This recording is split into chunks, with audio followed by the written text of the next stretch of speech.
Hello everyone, this is your political science class for BA third year. In this class, we are going to start a new chapter Pandit Jawaharlal Nehru. सब जानते हैं ये हमारे स्वतंत्र भारत के first prime minister थे। First हम इनका बायोग्राफी देखेंगे, जीवन परिचय। इनका जन्म 14 नवंबर 1889 को इलाहाबाद के एक प्रमुख एवं समृद्ध वकील श्री मोतीलाल नेहरू के यहाँ हुआ। इनके फादर कौन थे? लॉयर थे। और इनकी माता स्वरूप रानी, वो एक सुशील एवं नम्र स्वभाव की महिला थी। ठीक है। मोतीलाल नेहरू और इनकी माता दोनों कुलीन कश्मीरी ब्राह्मण परिवार से संबंधित थे, लेकिन वहाँ से फिर ये इलाहाबाद में गंगा की एक नहर के किनारे बस गए थे। इसीलिए इन्हें कोल होते हुए भी नेहरू नाम से, जातिगत नाम से पुकारे जाने लगे। ठीक है। नेहरू अपने माता पिता की इकलौती संतान थे, मतलब इनकी कोई भाई बहन नहीं था, ये अकेले थे। ठीक है। इनकी प्रारंभिक शिक्षा के लिए यूरोपीय शिक्षक नियुक्त किए गए, मतलब यूरोप से टीचर आए थे, इसलिए इन पर यूरोपीय कल्चर का बहुत प्रभाव पड़ा था। प्राइमरी एजुकेशन समाप्त करने के बाद जब ये 15 इयर्स के हो गए थे तो इन्होंने हायर एजुकेशन के लिए ये इंग्लैंड में चले गए। ठीक है। फिर जब ये इंग्लैंड से आए, भारत लौटे थे, तो वे अपनी रुचियों और अभिरुचियों की दृष्टि से भारतीय कम और एक अंग्रेज अधिक थे। ठीक है। इट मीन्स उन पर यूरोपीय कल्चर का इतना इफेक्ट था कि वो इंडियन लाइकिंग कम थी उनकी, है ना, और यूरोपीय ज़्यादा थी, तो वो यूरोपीय ही लगते थे, इंडियन नहीं लगते थे। ठीक है। और इंडिया में आते ही उन्होंने इलाहाबाद हाई कोर्ट में वकालत करना शुरू कर दिया। फिर बाद में इनका मन नहीं लगा तो उन्होंने छोड़ दिया। ठीक है। फिर नेक्स्ट हेडिंग है आपकी राजनीति में प्रवेश, एंट्री इन पॉलिटिक्स। पॉलिटिक्स में कैसे एंट्री ली? जब इनका वकालत में मन नहीं लगा तो इन्होंने उससे आज़ादी के लिए क्या करा, राजनीति की ओर आकर्षित हो गए, मतलब राजनीति की ओर उन्मुख हो गए। फिर राजनीति में इन्होंने कदम रखा, नए नए अधिवेशनों में पार्टिसिपेट किया। उसके बाद लोकमान्य तिलक और एनी बेसेंट की लीडरशिप में होम रूल आंदोलन में शामिल हो गए। फिर बाद में ये महात्मा गांधी जी से मिले थे। ठीक है। और इनकी अच्छी मित्रता हो गई थी। फिर इन्होंने, गांधी जी ने जो भी आंदोलन चलाए थे, है ना, सब में इन्होंने पार्टिसिपेट किया था और उनके सहयोगी रहे थे। ठीक है। ये भी एक फ्रीडम फाइटर हैं जिन्होंने देश को आज़ादी दिलाने में महत्वपूर्ण रोल निभाया था। इसलिए इन्हें गांधी जी के पश्चात देश के दूसरे सबसे बड़े नेता के रूप में माना जाता है। ठीक है।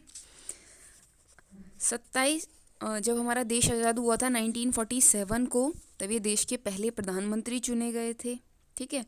और 27 मई 1964 को उनकी मृत्यु हो गई थी। ये 17 वर्ष तक देश के प्रधानमंत्री रहे थे। 1947 से बन गए थे और 64 की जब इन डेथ हुई थी तब तक ये प्राइम मिनिस्टर ही रहे थे। ठीक है। उस कार्यकाल के दौरान उन्होंने देश का लोकतांत्रिक समाजवादी सिद्धांतों के आधार पर योजनाबद्ध तरीके से राजनीतिक, आर्थिक और सामाजिक पुनर्निर्माण किया था। ठीक है। Next, thinking philosophy of Nehru. Nehru का वैचारिक दर्शन, ये मूलतः संशयवादी था तथा उसका स्वर विज्ञानवादी था, मतलब ये साइंटिफिक नेचर के थे। ठीक है। अब इनके वैचारिक दर्शन में यही है, मतलब ये विचार में क्या देखते थे, हर चीज़ में लॉजिक देखते थे। ठीक है। जीवन के किसी भी भाष्य को, चाहे वह आध्यात्मवादी हो या भौतिकवादी, वे बिना उसे कार्यकरण रूपी विज्ञान की कसौटी पर कसे हुए स्वीकार नहीं करते थे। मतलब हर चीज़ में लॉजिक चाहिए था। अगर किसी चीज़ में लॉजिक है तो वो उस चीज़ को एक्सेप्ट करेंगे, अदरवाइज नहीं करेंगे। ठीक है। ये वैज्ञानिक नैतिकवाद था। ठीक है। वो क्या चाहते थे, जो हम मॉरलिटी अपना रहे हैं उसमें भी क्या हो, कुछ ना कुछ लॉजिक होना चाहिए। ठीक है। नेक्स्ट, नेहरू और मानवतावाद। Nehru and humanism.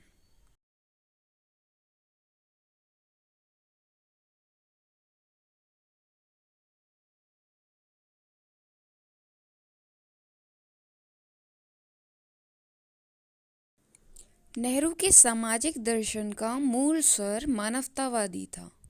मनुष्य जीवन का सर्वांगीण कल्याण उसका मुख्य उद्देश्य था। इस हेतु वे किसी बाह्य सत्ता के अस्तित्व को स्वीकार नहीं करते थे, ठीक है, वरन मनुष्य हृदय में स्थित मानवीय चेतना या अंतर्जात आध्यात्मिक भावना को उत्तरदायी मानते थे। उनका मानना क्या था कि इंसान कैसे अपना सर्वांगीण विकास कर सकता है, जब वह अपनी मानवीय चेतना, चेतना क्या होता है, कॉन्शियसनेस, उसकी भावना के प्रति उत्तरदायी होगा, ठीक है, जब वो अपनी मानव की जो फीलिंग्स होती हैं उसको लेकर उत्तरदायी होगा, रिस्पॉन्सिबल होगा।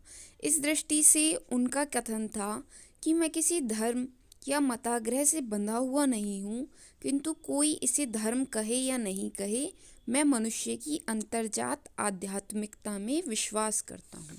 मतलब जो इंसान के अंदर उसकी आत्मा की आवाज़ है, मैं उस पर बिलीव करता हूँ। ओके। पंडित नेहरू मानव विकास की दृष्टि से पश्चिमी उदारवाद से प्रेरित और प्रभावित अवश्य थे, लेकिन वे उनकी तरह एक व्यक्तिवादी नहीं वरन मानवतावादी थे। व्यक्ति के विकास में समाज को वह एक अनिवार्य भूमिका को स्वीकार करते थे, ठीक है। अपनी इसी कॉन्सेप्ट के कारण नेहरू उदारवादी होते हुए भी उससे एक अलग मार्ग को अपनाते हुए दिखाई देते हैं। ओके। नेक्स्ट, नेहरू और अहिंसा। Nehru and non violence. वो गांधी जी से प्रभावित थे, ठीक है, लेकिन वो उनकी तरह अहिंसा के पुजारी नहीं थे। वो अहिंसा को अच्छा मानते थे कि हाँ, हमें अहिंसा को अपनाना चाहिए, लेकिन ऐसा नहीं मानते थे कि हर कंडीशन में हम इसको फॉलो कर सकते हैं, है ना, और ना ही ये प्रैक्टिकल है कि हम हर सिचुएशन में अहिंसा का यूज़ करें, मतलब वायलेंस का यूज़ ना कर पाएँ, ठीक है। तो इनका मानना क्या था, अहिंसा अच्छी है, हमें इसका यूज़ करना चाहिए, लेकिन ये गांधी जी की तरह उसको सर्वोच्च जीवन मूल्य नहीं मानते थे। Okay. Next, political views of Pandit Nehru. Pandit Nehru के राजनीतिक विचार। पंडित नेहरू प्लेटो, अरस्तु की तरह कोई थियोरटिकल राजनीतिक चिंतन नहीं थे, ठीक है, बल्कि वो क्या थे, एक अव्यावहारिक राजनेता थे। व्यावहारिक राजनेता थे मीन्स प्रैक्टिकल राजनेता थे। उन्होंने उनके समान राजनीतिक चिंतन के क्षेत्र में किसी प्रकार के नए सिद्धांतों का प्रतिपादन नहीं किया, वरन जो सिद्धांत पहले से थे उन्हीं को प्रासंगिक बनाया। मतलब हमें उन्हीं का पुनर्निर्माण करना चाहिए, उन्हीं में सुधार करना चाहिए, ठीक है। उन्होंने कोई नए से सिद्धांत को लॉन्च नहीं किया कि नए सिद्धांत होने चाहिए, बल्कि जो पुराने थे उन्हीं के पुनर्निर्माण पर जोर दिया। Okay. Next, Nehru and socialism. Nehru और समाजवाद। नेहरू एक राजनीतिक चिंतन की दृष्टि से एक लोकतंत्रवादी होते हुए भी समाजवादी थे। लोकतंत्रवादी क्या होता है, जो डेमोक्रेसी को फॉलो करे, है ना, और वो समाजवादी भी थे मीन्स सोशलिज्म भी थे। समाजवादी समाज की स्थापना उनके चिंतन का लक्ष्य था और लोकतंत्र उसे स्थापित करने का एक साधन था। मतलब हम समाजवाद कैसे ला सकते हैं, जब हम लोकतंत्र को फॉलो करेंगे, ठीक है। 1929 में उन्होंने एक भाषण में कहा था, मुझे इस बात को स्पष्ट रूप से स्वीकार कर लेना चाहिए कि मैं एक समाजवादी हूँ और जनतंत्रवादी दोनों हूँ। हमें इस बात को हृदयंगम कर लेना चाहिए, ठीक है। फिर ऐसे ही इन्होंने 1936 में कांग्रेस के एक अधिवेशन में कहा था कि मेरा विश्वास है कि विश्व और भारत की समस्याओं का एक ही हल है, वो क्या है, वह है सोशलिज्म। जब मैं इस शब्द का प्रयोग करता हूँ तो केवल मानवीय नाते से ही नहीं वरन वैज्ञानिक आर्थिक दृष्टि से भी करता हूँ, ठीक है। समाजवाद एक आर्थिक सिद्धांत की अपेक्षा कुछ अधिक अर्थ रखता है। वह एक जीवन दर्शन है और इसलिए वह मुझे उपयुक्त लगता है। ओके। वो क्या मानते थे, गरीबी, बेकारी, बेइज्जती, गुलामी से हम भारत को कैसे मुक्ति दिला सकते हैं, जब हम समाजवाद का रास्ता अपनाएंगे। ओके। नेक्स्ट, नेहरू और लोकतंत्र। Nehru and democracy. डेमोक्रेसी क्या होता है, लोगों का शासन। अब लोगों के शासन पे इनके क्या विश्वास थे, जैसे आप लोगों ने पढ़ा, इनकी जो एजुकेशन है वो बाहर की कंट्रीज़ में हुई है ना, इंग्लैंड से इन्होंने पढ़ाई की अपनी। तो ये एक महान लोकतंत्रवादी थे। लोकतंत्र उनके लिए साध्य और साधन दोनों था, ठीक है, साध्य भी था और साधन भी था। वह इसे एक व्यापक अवधारणा मानते थे, और व्यापकता उसमें मानते थे कि ये राजनीतिक स्वतंत्रता का ही मैटर नहीं है, बल्कि आर्थिक, सामाजिक और सांस्कृतिक स्वतंत्रता के भी मैटर है, ठीक है।